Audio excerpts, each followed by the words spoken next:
Masalad.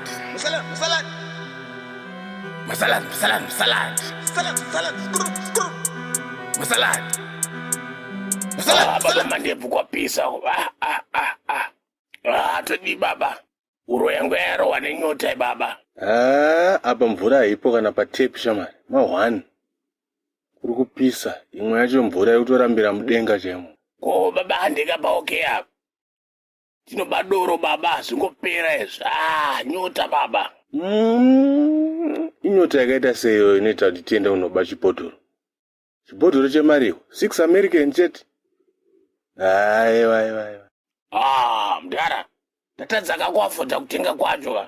Saka todiko bozi inini baba nhamo yatondizara musoro darikabvudza. Wangu kana ndabatwawo ndizozo wangu. Pauda kuriskwa apo. Pauda tiriski apa baba. Riski life. Aiwa. Ndaneta inini. Kana watiwo ndori unopedza masports acho. Ndokuperekedza hangu ndosara hangu panze. Kana wawina wangu ini ndozongobuditsawo matambula. Dilution. Ndingazoshawo dilution ere. I think mumba mune 100 ml yemazoyo. Tuzongoshandisa kari kadeshi dilution. Saka boga saka ndionoona maskills angu. Topfada pfura nepadhina mnaona tora dress rikwa madam rayano ndapfeka. Plus vakadzi havazonyanyofungirwa kuti vanoita zvokuba zvibhodhoro izvi. Good plan baba, good plan. Eka. Ande wangu. Tapedza masports wangu todzoka tinyatsotandara pana mune chibhodhoro chedu. Tozorora.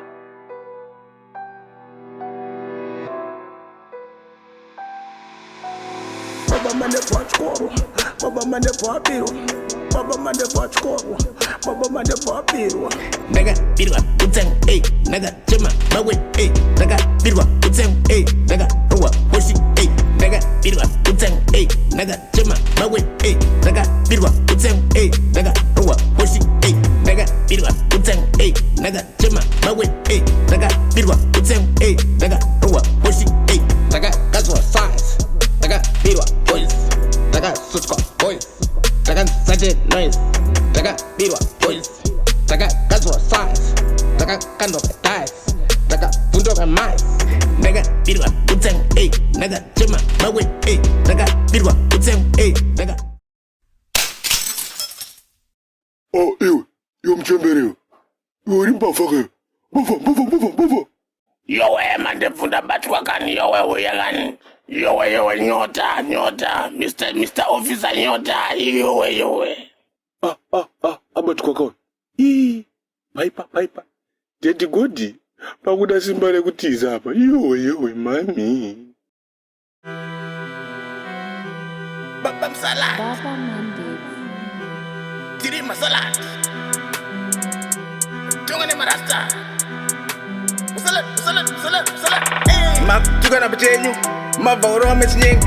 Anzi yendo skila. Dani woka mbakila. Makutuka